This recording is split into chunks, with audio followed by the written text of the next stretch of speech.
How's it going, my peeps? You guys reached 50 likes on the part 1 of the no disqualification 2 out of 3 falls match between Axel and Bryan. And as I said in part 1 of the video, once it reaches 50 likes, I'll upload part 2. So here it is, and I am playing as Axel. So far, there has been no submissions and no pinfalls. Nobody has secured a pinfall or submission victory. But anyways, let's get down to the topic of this video, which is pretty much E3 and my reaction to E3 and both the Sony and Microsoft press conference. In part 1 of this video, I talked about the Xbox One and PS4, primarily the Xbox One though, and how I was disappointed at it. And that was a pre-E3 video. I posted that up before E3, and I was talking about how E3 is probably Microsoft's last chance to impress.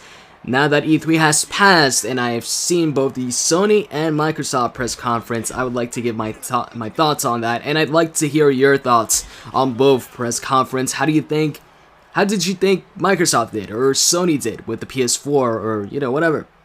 Give me your thoughts in the comment section below. Anyways, I've got to say, you know, Microsoft, the press conference, I actually enjoyed the press conference. Overall, I thought it was a games-wise, like the games they showed, I like the games they showed. They looked like some pretty good games, but it's hard to come back from the whole used games thing. You know, the whole, you have to connect every 24 hours or every hour if you're playing on another Xbox. But the main thing was the whole used games thing, and that wasn't addressed at all at the conference. So, you know, it looks like that's gonna stay. And as far as good news goes, like I said, they showed some pretty cool games. And also they announced that for Xbox Live Gold members, from now on, every single month, you're going to get 2 free video games. You can download 2 free games, full games. And they announced the 2 first games, and they were Halo 3 and Assassin's Creed 2. I mean, these are pretty old games.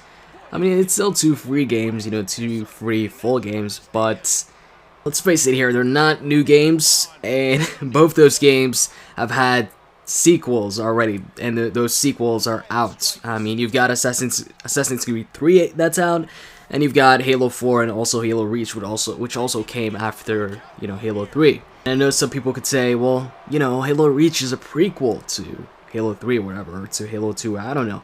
Well, yeah, but Halo Reach came out after Halo 3.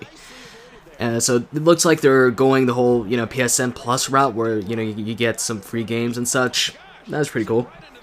And one game they showed that I was really, looked really cool, and it's actually an Xbox One exclusive, and that's Titanfall. I thought that was a cool looking game. It's pretty much an FPS where you can play as a free running, like a pilot, or you could play as a mech, where you go inside the mech and control it.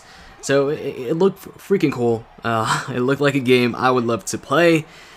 But the major negative of the Microsoft press conference, the thing that to me was like the worst part of it, worst news, was the price. They announced a price, and it's $499. It's basically $500 for the Xbox One. 500. That's a lot.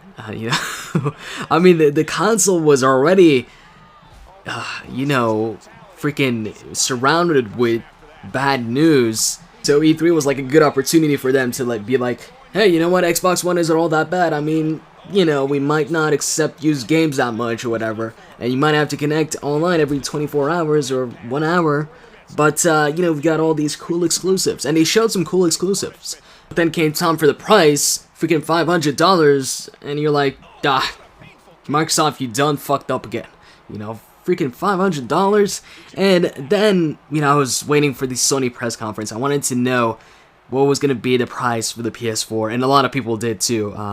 There was a chat room next to the E3 stream, and a lot of people were curious, come on Sony, tell us the price, what's the price, you know, is it going to be this, cheaper than the Xbox, or more expensive? I was expecting the worst. I was like, you know what, the PS4 is like, you know, stronger console in terms of specs, a more powerful console, so I was expecting maybe it's going to be the same price or more expensive.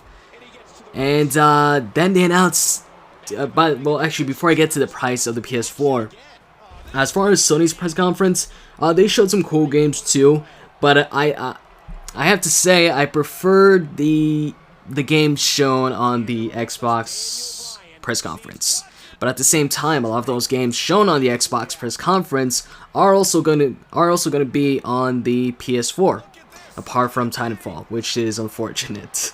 But oh, by the way, Fisherman Suplex, Perfect Plex on Bryan onto the steel chair, and I get the first fall of the matchup. That's what I needed to do to get the first fall.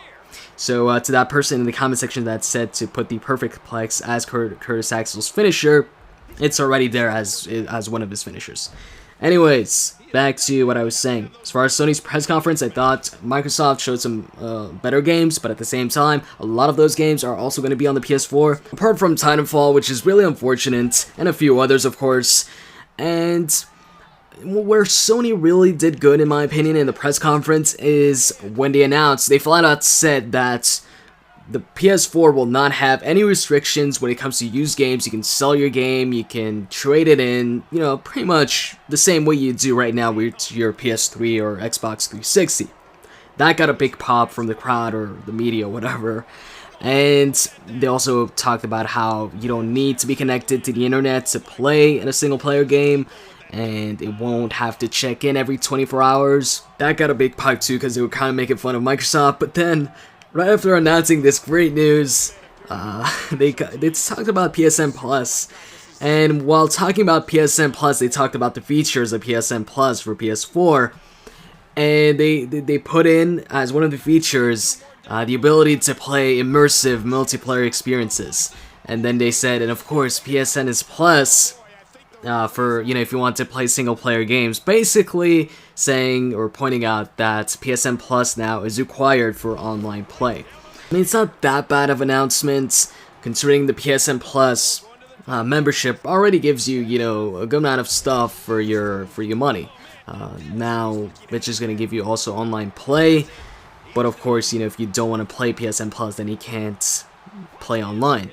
Anyways, yeah, the best part about the PS4 press conference was the price when they announced it was going to be $399, so $400, and I was surprised at that. $100 less than the Xbox One, and it's a more powerful system, so pretty much the way I see it is you're paying $100 more on the Xbox One for Kinect because that's included with every single Xbox, and to me that's just not worth it. I'm not interested in Kinect.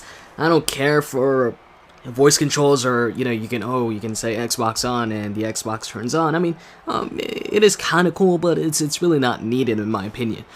And you know, I just think Sony won with that $399 price point. This looks like the most one-sided battle between two consoles yet. Seems like the vast majority of gamers are backing the PS4 over the Xbox One. But would that have been the case if the Xbox One was $100 cheaper than the PS4? Who knows? Tell me in the comment section below.